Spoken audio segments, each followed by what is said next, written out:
Welcome back to another Diablo 4 video. There has been significant changes and updates that we're going to be discussing here today. A patch has rolled out to address numerous issues that players have been experiencing. One of these major issues fixed in this patch is the problem of the curator completely disappearing in the Capstone dungeon, which were preventing players from progressing past World Tier 2. Additionally, there has been some experience nerfs for the endgame dungeons, which unfortunately is making the game a little bit more tedious for solo players. Also, an exciting new massive leak has surfaced providing a detailed information about World Tier 5 and the introduction of a few brand new gems. Now, these additions promise to bring fresh content, additional challenges, and new possibilities for character customization, and a pretty cool Easter egg from Diablo 3 that has been discovered. And if you haven't been keeping up with legendary aspects of the game, you may have noticed a significant power difference in your character, and I think I have a reason for this, so stay tuned. So as of June 11th, there has been a hotfix for a lot of these bugs, fixing an issue where the curator in the Capstone dungeon would disappear with one of its abilities, fixed an issue where the 100 level Pentacle encounter would not progress properly, fixed an issue with the Capstone boss would not be able to target the player during some encounters. So it looks like there is a ton of boss fixes as you progress into the end game or you progress into the Pentacle boss. So these are some really awesome changes. Now PvP did get some changes, as there has been some fix where PvP damage adjustment would improperly stack with other damage reduction, leading to incorrect expectations against other players. Now I did try out the PvP and I was getting one shot all over the place by players who were like 2 or 3 levels under me, so hopefully this addressed it so PvP isn't as dead as it currently is now.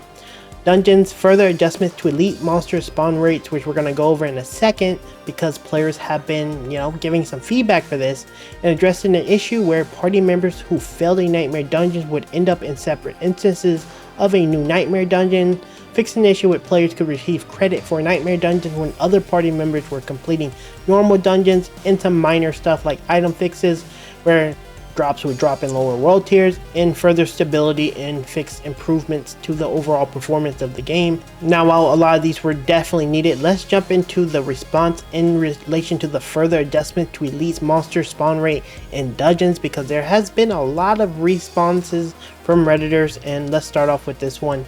Now, the OP Pimple Pumpkin goes to say, devs, please stop being so vague with the patch notes. This is not the first time it has happened, and it's really frustrating having to guess what exactly was changed. Here it's probably safe to assume is some nerf, which brings me to my second point. Spending long time running around looking for mobs and or backtracking is not fun, which I absolutely have to agree. We need higher density and we need it now. Running isn't fun and the game is way too grindy to be forcing us to spend so much time running. While I do think this is good, that we should not have to run back and forth, I think the bigger issue here is constant nerfs to the experience. This is making solo play much harder. This is making the game feels less fun because, again, it's already grindy. Honestly, there needs to be some transparency or some changes that make solo play feel more rewarding, because right now if you're not playing in a party, you are just basically running very slow, and these adjustments to the elite monster rates and dungeons are not helping. Now onto some more interesting news. Looks like Data Mine ARPG has released an article detailing some things that have been data mined, Diablo 4 World Tier 5 gems and seasonal stuff.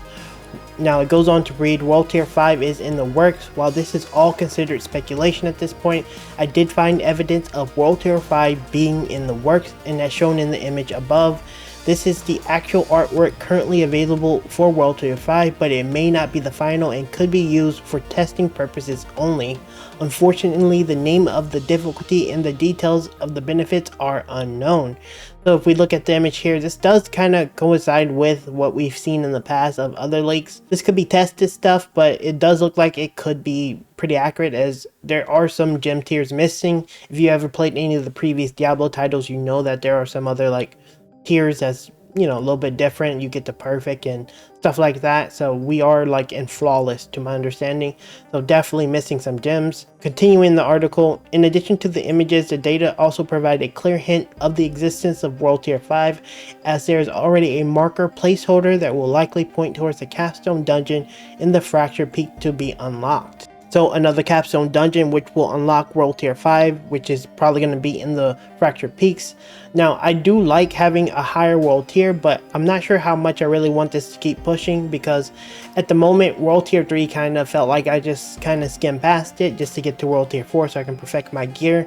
I do hope that there is a height that is like reached and there's a peak, and there's not really constant scaling, because I do want to just like grind out gear and really push. Now, the gemstones rank 6, 7, and 8. There isn't data nor a naming convention that provides a clue about rank 6. However, according to the game files, rank 7 is currently named Magnificent, and the final rank 8 is named Perfect, which again, like I said earlier, in previous Diablo titles, Perfect was kind of pretty much the best tier you could get, and this kind of makes sense that they'll be there, so I do feel like this information is probably pretty credible. Now, while the specific data for rank 6 through 8 of the gemstones is not available in the game files, we can make some conclusions by observing number patterns of previous ranks, and this gives us an idea of the final ranks it might look like and what effects, percentages, or whatnot will be provided. Now, I'm gonna slowly scroll by, but feel free to, you know, pause the video, and then we're going to continue on to the season information. Now, Diablo Season 4 information. Currently, there isn't much information available about the seasonal content beyond what we already know from the official sources. The game files provided some additional insight, but it's important to take it with a grain of salt, since they may have been used for testing purposes only and are subject to rework or refinement in the final version, which makes sense. Season chapters and challenges. Seasons may also be divided into chapters, as indicated by the evidence in the game files shown seasonal chapter reward caches for completion. Now, this isn't like unknown or new to the genre. Path of Exile has been doing this for a very long time, where there's challenges you complete, you'll get cosmetics, and you know, just complete it. I think Diablo 3 has seasonal chapters as well, so I think they're going with a bit of a mix. The article continues, seasonal stash tab. Based on the information I gathered, there will be a seasonal stash tab. It's important to note that items from non-seasonal characters cannot be transferred to a seasonal tab, which makes sense, and however, you will be able to withdraw items from it. It is crucial to remember that you may retrieve your items before active season ends, as any items left within a tab may become unavailable. This is a little bit strange, because in Path of Exile you could just take the tabs out, it goes to your non-seasonal character and you can knock it out. Hopefully they kind of refine it. Some of the quality of life stuff is not really good in Diablo 4, but I expect they'll probably get some feedback from this in the future, and then yeah, we'll get some seasonal stash tabs, because this is just kind of tedious. Besides that, this is some pretty sick information, because you know, I want more gems and more powers. I am a little bit worried about the emeralds, how they will scale, but overall still pretty cool information. Now next, a little bit of a cool little Easter egg that I discovered on Reddit here. Now, I didn't discover it, but it was floating around Reddit, and this is a Easter egg from Diablo 3, just showcasing the world. I'll have the clip playing right now.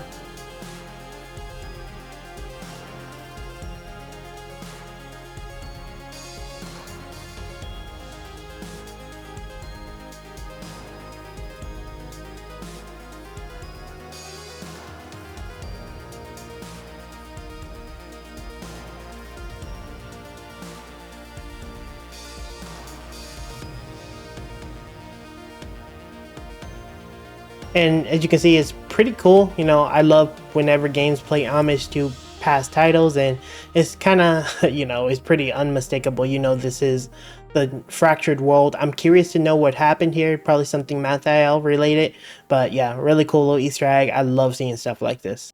Finally, for those of you who haven't been keeping up with the legendary aspects and kind of kept your head down and playing, Edge Master aspect and aspect of Berserk Ripping, these are both barbarian aspects. I think Edge Master is universal, but basically these two are completely disabled.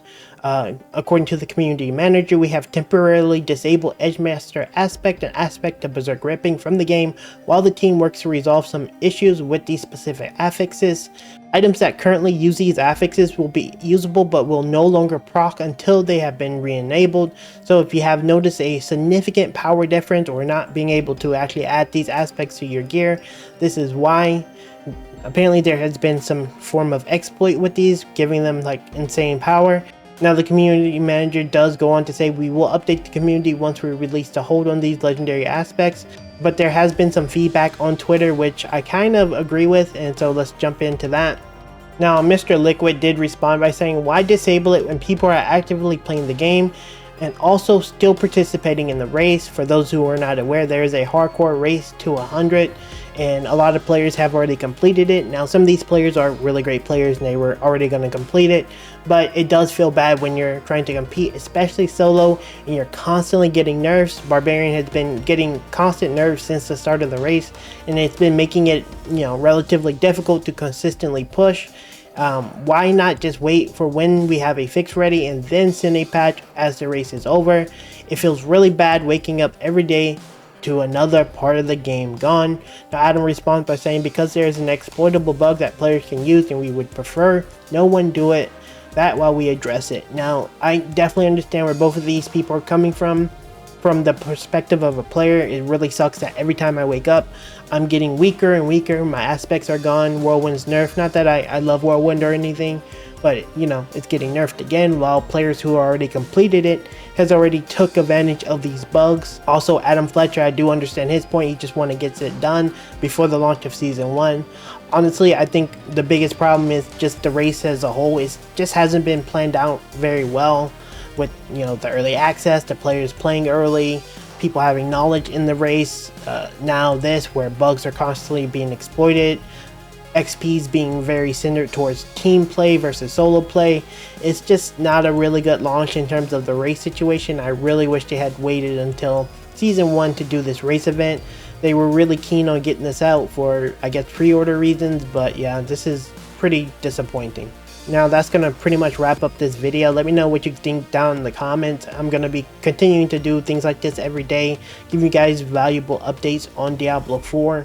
But yeah, don't forget to like as well as subscribe, guys, and the saga will continue very soon. Later.